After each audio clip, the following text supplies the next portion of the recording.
This is Marvel's Spider-Man just 4 days into development. This test was made to showcase what a Spider-Man game could look like. In fact, it was such a quick demo that the Spider-Man model looks like it was just a reskinned version of the player from Insomniac's previous game, Sunset Overdrive. Of course, this rough player model wouldn't last very long. This is what the model looked like just 2 months later as Insomniac started working on combat encounters and various other aspects of the game. Today, I will answer the question of how Spider-Man went from this rough draft to this.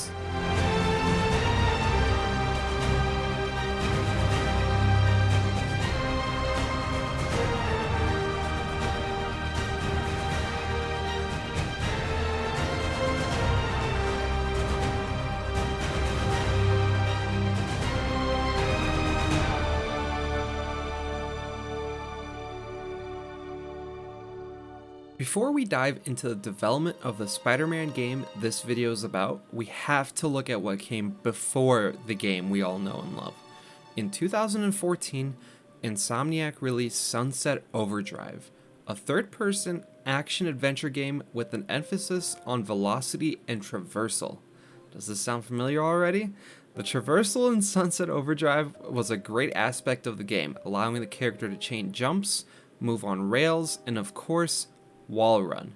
The wall running in particular looks identical to Spider-Man, and while the traversal and the open world is your own sandbox elements are very similar, combat itself is very different from Spider-Man. Combat included a giant arsenal of weapons to choose from on a weapon wheel, again, similar to Spider-Man, and over-the-top kill effects.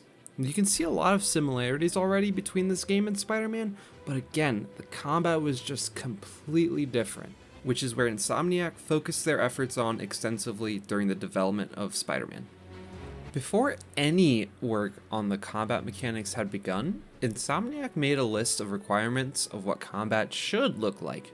Some of the items on this list included sizings of the characters in combat scenarios, the different types of enemies, how the environment would play into a fight, and how the camera should move around.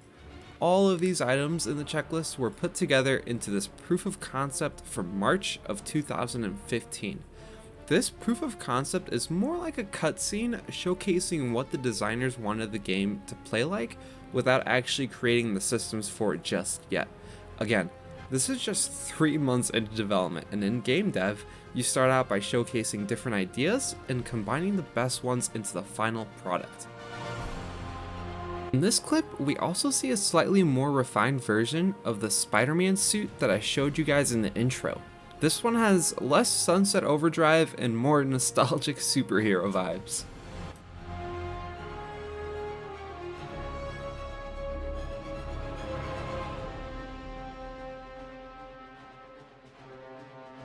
Initially, Insomniac tried to motion capture the combat elements, but they ran into a wall fairly early on.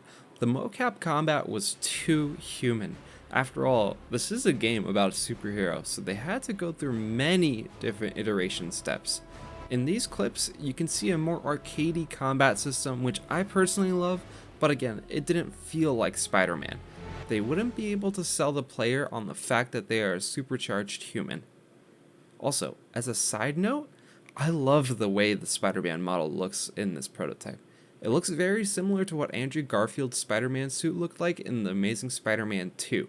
Spider-Man was introduced into the MCU in 2016 with Civil War, so it makes sense that the model that the designers had in place temporarily was the latest version of the Spider-Man suit at the time in 2015. Again, Insomniac spent tons of time on making the combat feel like Spider-Man, but don't just take it from me. Here's what Robert Coddington, an animation director from Insomniac, had to say about the development of Spider-Man. It felt like we did punching and kicking forever. Seriously, I can't express to you enough just how long we worked on punching and kicking. Over and over, punching and kicking. And it didn't feel like Spider-Man. It seemed like getting this right was a high priority for Insomniac. But as the combat teams were hard at work on perfecting the formula, a different set of designers and developers were tasked with arguably just as important of an aspect of the game, the traversal. This is what web swinging looked like in early 2015, just a year into development. The teams were tasked with recreating not only a physics-based web swinging solution, but also a playground. Spider-Man is a super gymnast, so how would he be using the city of New York to his advantage? A city isn't just smooth concrete, it has roughness and physical noise, so Insomniac had to make mechanics that would let the player seamlessly use the environment while swinging around. They also had to experiment with building heights too. New York has buildings of all shapes and sizes randomly assorted throughout the city. Here's a satellite image of the buildings in just Manhattan, which is a playable area in this game. As you can see, the buildings are random, with some super tall buildings and some super short buildings. Insomniac was tasked with ensuring that their version of New York was not only a fun playground to swing around in, but also a somewhat accurate and realistic version of New York too. By July of 2015, Insomniac had begun working on more of the traversal movement combos, some of which were inspired by the movies. To build upon the work that they had started earlier in the year, they had made even more wall objects for Spider-Man to traverse through and jump from point to point. In fact, I believe this is the earliest look at the jump point system that we have, where players could see a circular orb around ledges that they could zip to at any time they were close to a building. Combining all of these new additions together, you can start to see how Insomniac slowly got closer to fulfilling the Spider-Man power fantasy in this game. Additionally, parkour was an important part of traversal as well. Here we can see Insomniac continue to iterate upon this dynamic system that allowed players to volley over jumps that we would expect Spider-Man to be able to easily traverse. This prototype was from May of 2016, and with the game getting closer and closer to being finished, Insomniac finally pulled back the curtains on this game and showed the world what they've been working on for the past couple of years. In 2016, at Sony's E3 press conference, we got our first official look at Marvel's Spider-Man. This trailer had everything you would dream of from a Spider-Man game. A city that looked alive and breathing, stunning graphics, incredible movement text, impactful combat, and breathtaking set pieces. Not only did Insomniac promise us these things in this trailer, but they also showed that it was possible to create an original Spider-Man story not tied to any movie, which is really important because previous Spider-Man games, with the exception of a handful of favorites like Ultimate Spider-Man or Shattered Dimensions, we were only getting movie tie-in games that were mediocre at best, with the exception of Spider-Man 2, of course. In fact, I just wanted to point out super quickly that we were also supposed to get a Spider-Man 4 movie tie-in video game as well. I made a separate video on that I will have linked in the description below if you want to check it out. It's super interesting and had so many different approaches to Spider-Man than even this game did. After revealing the game to the world in 2016, Insomniac would continue to iterate upon what they had built so far. In terms of combat, they had started to work on more web combos like sliding underneath and over enemies, and the Spidey Sense system. This prototype is from after the reveal trailer and before the E3 2017 gameplay reveal. As you can see, the game is looking more and more like the final version we know and love, but again, Insomniac wanted to continue working on making the player feel like Spider-Man. The work on the Spidey Sense system continued here, and things like focus mode and combat enrichments were continuously being added to the game.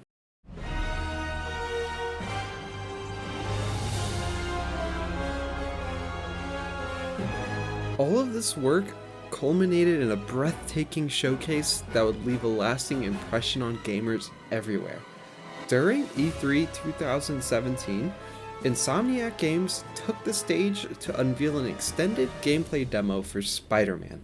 and what they delivered was nothing short of spectacular. The demo introduced players to a refined and highly responsive combat system, one that seamlessly blended Spidey's acrobatics, melee combat, and web-based abilities in a way that had never been seen before in an open-world Spider-Man game. Unlike previous titles, where combat often felt stiff or repetitive, this iteration emphasized smooth transitions, allowing players to fluidly swing between enemies, utilize environmental objects as weapons, and chain attacks with effortless precision. Insomniac had spent the last 2 years crafting this intricate system from the ground up, and it showed in every frame of this demo. We witnessed Spider-Man using his environment with incredible creativity, swinging dynamically from construction cranes, pulling scaffolding down onto unsuspecting foes, and webbing enemies to walls with pinpoint accuracy. His aerial takedowns felt cinematic as he launched enemies into the air, juggling them mid-air with web strikes and slamming them into the pavement with calculated force. Every movement captured the essence of Spidey's agility and quick thinking in battle. At the time, this was unlike anything we had ever seen in a Spider-Man game. Previous open-world adaptations, while great, lacked the polish and fluidity that Insomniac was now showcasing. The excitement around this demo was electric. Fans and critics alike were captivated by the stunning visuals, the kinetic combat, and the promise of a truly immersive open-world experience. More than just a gameplay reveal, this E3 showing solidified Insomniac's vision. Spider-Man wasn't just another superhero game. It was shaping up to be something truly spectacular. The bar had been raised and anticipation had reached an all-time high. After this reveal, Insomniac would spend the remaining year refining and polishing the game. They took feedback from internal playtests and industry previews, fine-tuning the traversal mechanics, adjusting enemy AI, and optimizing performance to deliver the best possible experience. Every frame was meticulously crafted to make the player truly feel like Spider-Man, something Insomniac had been working on from the very beginning. And on September 7th of 2018, they would release it to the world.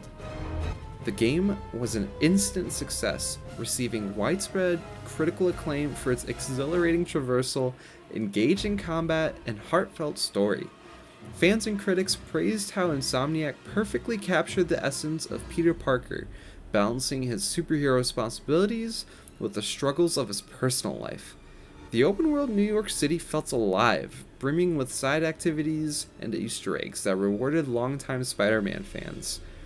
Swinging through the city was so fluid and satisfying that many players found themselves zipping between skyscrapers just for the hell of it.